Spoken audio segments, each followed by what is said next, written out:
আরে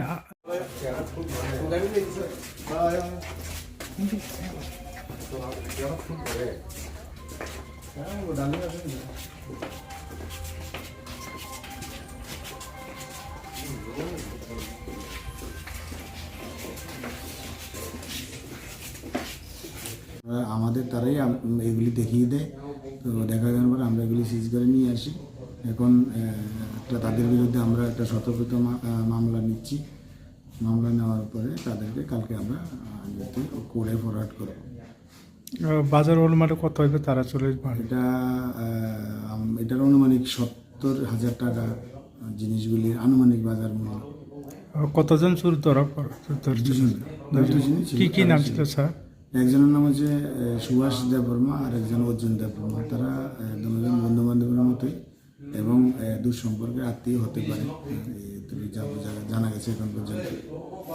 আর গত কয়েকদিন আগের নাগর এখানে তো লেমুসরা এলাকার চোর ধরা পড়েনি, আর লেমুসরা আউটপোস্টে পুলিশ কোনো খোঁজাখুঁজি পাওনি আর চোরে ধরেনি। আর আজকে হাতে নাতে ধরা পড়েছেন, কি বলতে চাই আপনি? না, এটা যারা এরকম কোনো এলিগেশন আনছে তারা একদম সম্পূর্ণ ভুল, কারণ পুলিশ সবসময় তৎপর।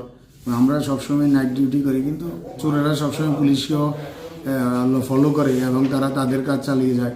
তো আমরা একটু সফলতা পেতে দেরি হয়ে গেছে, কয়েকদিন দেরি হয়েছে, কিন্তু আমরা সফলতা পেয়েছি এবং চোর আটক করেছি, মাল উদ্ধার করেছি। তো এই ধরনের কাজ তো আমাদের জারি থাকবে, এটা সবসময় থাকবে। আশা করি আমরা এলাকাতে এটা বার্তা দিতে চাই যে চুরি করা মাল নিয়ে কেউ বাঁচতে পারবে না, সবাই আইনের কাছে ধরা পড়বে। একটু সময় সাপেক্ষ। আজকে যেমন আমরা 2 জন ধরেছি এবং মাল উদ্ধার করেছি।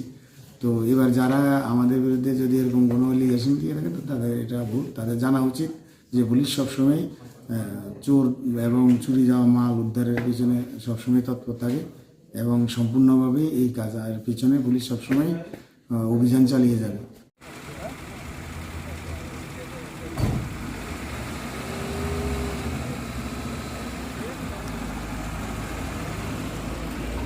ঠিক আছে, থানা কল খাই না, আমি যামুগা।